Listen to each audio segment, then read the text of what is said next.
ഒരു പാക്കറ്റിലുള്ള മസാല, ഒരു പാക്കറ്റിൽ ഒരു മസാലയാണ് ഇട്ട് കൊടുക്കുന്നത് കേട്ടോ. അപ്പം അതും ഇട്ടിട്ട് അതിൻ്റെ പച്ചക്കൊത്ത് മാറുന്നവരെ ഒന്ന് വഴറ്റിയെടുത്തതിന് ശേഷം നമ്മൾ തക്കാളി ഇട്ട് കൊടുക്കാം കേട്ടോ.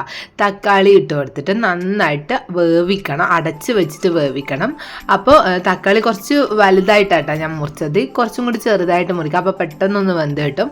അപ്പോൾ അത് വെന്ത് കഴിച്ച് നമുക്ക് അടച്ച് വെച്ചിട്ട് വേവിക്കണം. അതിനുശേഷം ഒരു 1/2 ടീസ്പൂണ് സോയാ സോസും കൂടി ഒഴിച്ച് കൊടുത്തിട്ടുണ്ട്, ഒരു ഫ്ലേവറിന് വേണ്ടിയിട്ട്. എന്നിട്ട് നമ്മൾ അടച്ച് വെച്ചിട്ട് വേവിക്കാണ്ട. പിന്നെ ഇടയ്ക്ക് തുറന്നിട്ട് ഇളക്കി കൊടുക്കണം. ഞാൻ പറഞ്ഞില്ല, അടി പിടിക്കാൻ ചാൻസ് ഉണ്ടാവും, അതുകൊണ്ട് ഇടയ്ക്ക് തുറന്ന് കൊടുക്കാൻ വേണം. അപ്പോൾ ഇത് നമ്മളെ തക്കാളിയൊക്കെ വെന്ത് മെൽറ്റായി വന്നിട്ടുണ്ട്, അതായത് അടിഞ്ഞ് വന്നിട്ടുണ്ട്. അപ്പോൾ ഇത് ഈ ഒരു സ്റ്റേജ് ആയിട്ടുണ്ട്. നമ്മളെ പരുവം ഇതാണ് കേട്ടോ, ഈ ഒരു സ്റ്റേജാണ് നമ്മളെ പരുവം. ഇനി നമ്മൾ എന്താണെന്ന് വെച്ചാൽ വേവിച്ച് വെച്ച മാഗി ഇട്ട് കൊടുക്കാം കേട്ടോ. കണ്ടോ, എല്ലാം സെപ്പറേറ്റ്